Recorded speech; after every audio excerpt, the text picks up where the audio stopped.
Okay, this is a video on how to light the fireplace. So initially, as we look in here, there is no pilot light on. If there was a little flame here, the pilot light is on, but we see it's actually in the off position. And the first step here I'm gonna do is I am going to make sure on our receiver that that is turned to the on. So all the way to the right till it can't go no more. Then I will turn this, I push in and turn this to pilot. So the pilot is facing the right. And initially to start it, I will have to hold this in. And so at this point, I should be able to actually hear the gas, and in a moment I'll be able to smell it.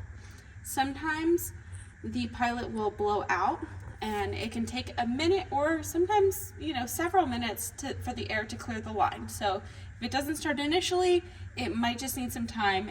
If you can smell gas, you're probably ready to light it. So we will now, there is a little starter on the left side here. And as I'm holding in the gas, this whole entire time, I'm gonna click the starter. And so every time I hit that, I'll continue holding in the gas because sometimes it will take a moment for that element to heat up and kind of catch. And so after it's lit for a second, at this point I can release that.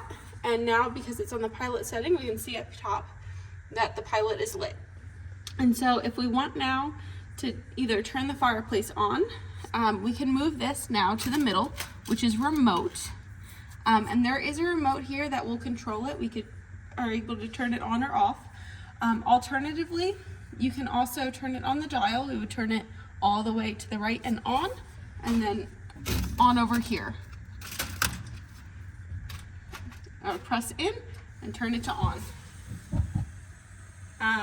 Two common random things that might be tricky if you're able to get the pilot lit and you're still having trouble getting it on.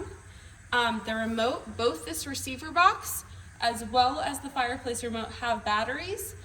You should be able to see a red light, and that means that it's engaging. But to turn off the fireplace, all we would have to do is push this in, and we can go back to pilot. We can leave the pilot lit for convenience. There are CO2 detectors here. If you don't feel comfortable with that, you can press it in and turn it till off is facing the right side.